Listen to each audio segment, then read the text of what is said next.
Tomorrow is tax day, and throughout this week, we'll be asking a very simple question.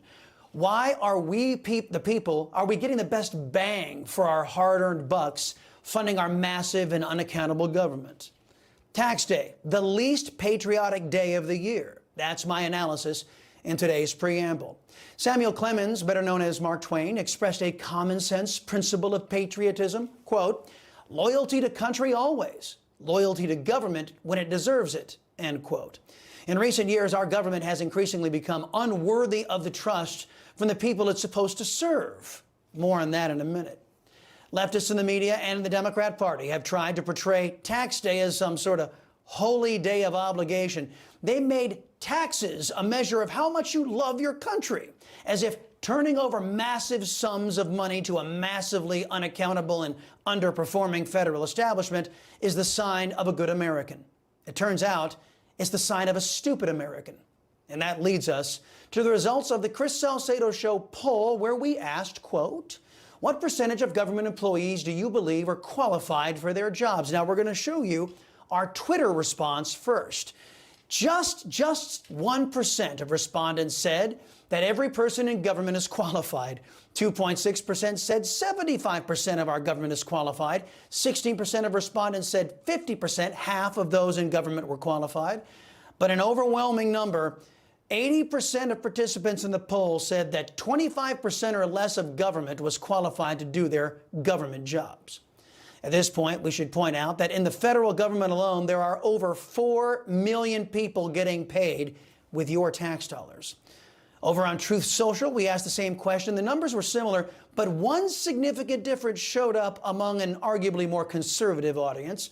On Truth Social, nobody thought that 100% of government employees were qualified to do their jobs.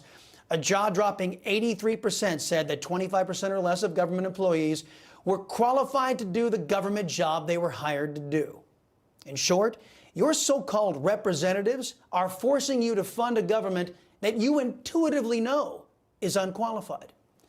Our results track with the Pew survey that has been conducting a rolling tally of trust in government since 1958.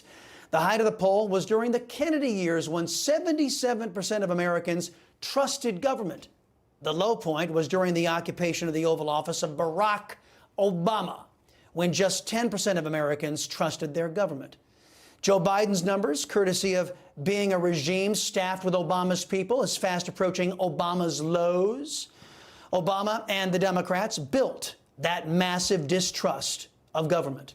And Republicans like Mitch McConnell, John Cornyn, and Mitt Romney are forcing you all to fund it. In other words, because the U.S. government punishes positive activity, making money, Americans are forced to fund a government we don't trust. And it wasn't always like this. Prior to the passage of the 16th Amendment in 1913, the United States government funded its operations mainly through excise taxes, tariffs, customs duties, and public land sales.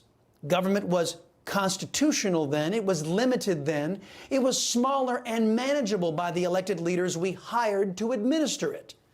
Today, the federal Leviathan is a massive, self-interested entity that punishes our people, taking more and more power to not only perpetuate itself, but to thwart anyone who wants to bring accountability for the massive waste of taxpayer dollars that same government undertakes every year. Ironically, Tax Freedom Day falls on tax day this year. Tax Freedom Day represents how long Americans as a whole have to work in order to pay the nation's tax burden on the state and federal levels.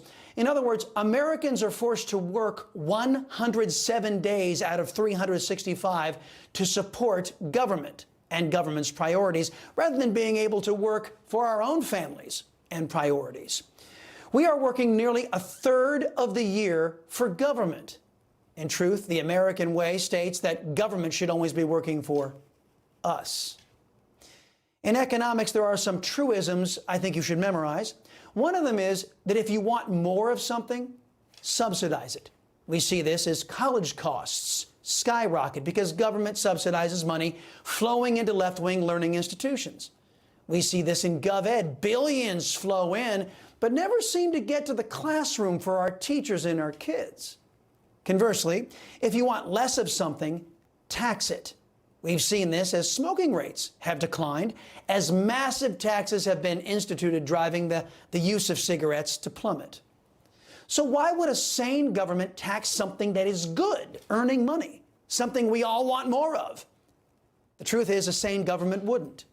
As proof of the craziness of our current government setup and taxation, just look at our tax code. Leftists claim that it's our patriotic duty to give an unfair portion of our hard-earned money to a government that hasn't earned it. While at the same time, they create a convoluted, complicated, massive tax code that requires Americans to hire professionals to wade through all of the backward, moronic, and nonsensical tax codes.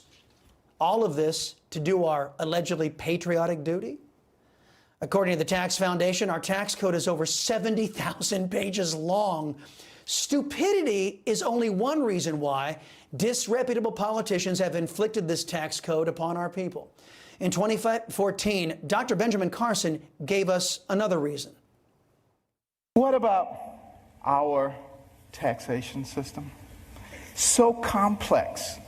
There is no one who can possibly comply with every jot and tittle of our tax and tax. If I wanted to get you or you, I could get you on a tax issue. That doesn't make any sense.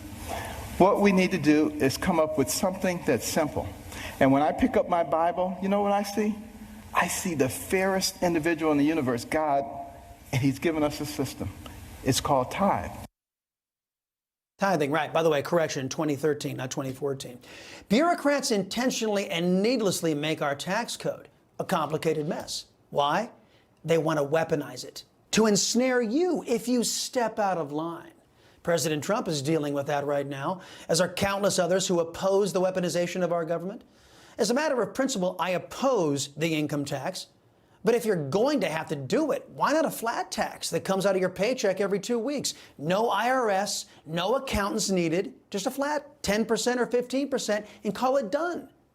But the left uses the income tax to punish those they target. Carson talked about that too. You make $10 billion, you put in $1 billion. You make $10, you put in $1. Of course, you got to get rid of the loopholes. But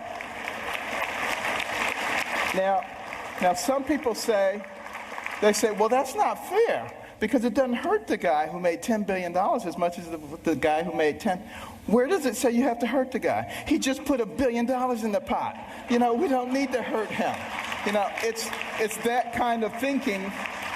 It's that kind of thinking that has resulted in 602 banks in the Cayman Islands. That money needs to be back here, building our infrastructure and creating jobs. And having Obama sitting there in the audience having to listen to that. But when leftists are in charge, folks, they drive success, innovation, prosperity, and advancement right off of our shores.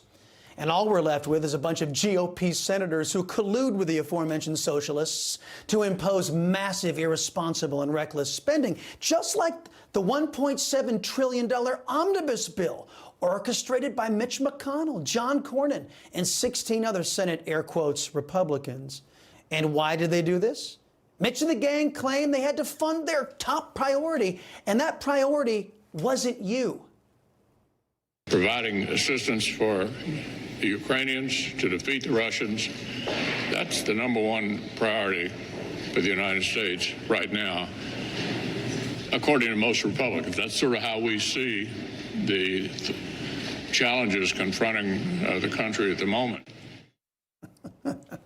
That's right. As Americans get fleeced, the vaunted Republican moderates in the Senate usher your tax dollars right out the door. You know, what could go wrong? Well, according to left-leaning journalist Seymour Hersh, plenty. According to Hersh's reporting, Ukraine's President Volodymyr Zelensky and several other top Ukrainian officials reportedly embezzled hundreds of millions of your taxpayer dollars in American aid that was supposed to go toward purchasing diesel fuel. That's right. As AAA tells us, Americans are paying an average $3.67 for a gallon of gas.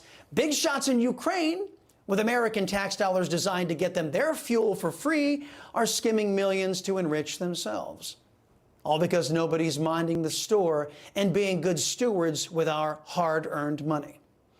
A Salcedo Show axiom states that it's best not to give government more power lest it be abused. The income tax was a massive power grab that started our government on a downward spiral, making government apparatchiks little more than organized crime bosses. From the State Department to GovEd, government harms our people, steals our wealth, and can't even be bothered to perform their duties well because Democrats and Republicans trip all over themselves just to throw more of our money at that corruption. And let's be honest, if you got money, no matter what quality of work you produced, how much drive would you have to produce excellence? The U.S. needs a consumption tax, or at least a flat tax. For those of you moaning that government won't have enough money, good. The government has grown beyond the consent of the governed. And even if folks like McConnell and Schumer and Cornyn and Pelosi were at all interested in doing their jobs and providing proper oversight, they couldn't. Even if they worked 365 days a year, 24 hours a day. This government is too big to be managed, and it spends too much of our money. The solution to government debt and deficit isn't to force more pain on our people through tax hikes. Sorry, Joe Biden. Our family budgets shouldn't go short simply to fund every stupid program some bureaucrat dreams up to justify their existence. In truth, it is up to government to trim down to meet the level of taxation we, the people, find acceptable. If your elected leaders don't subscribe to that philosophy, let me tell you, they aren't worth electing.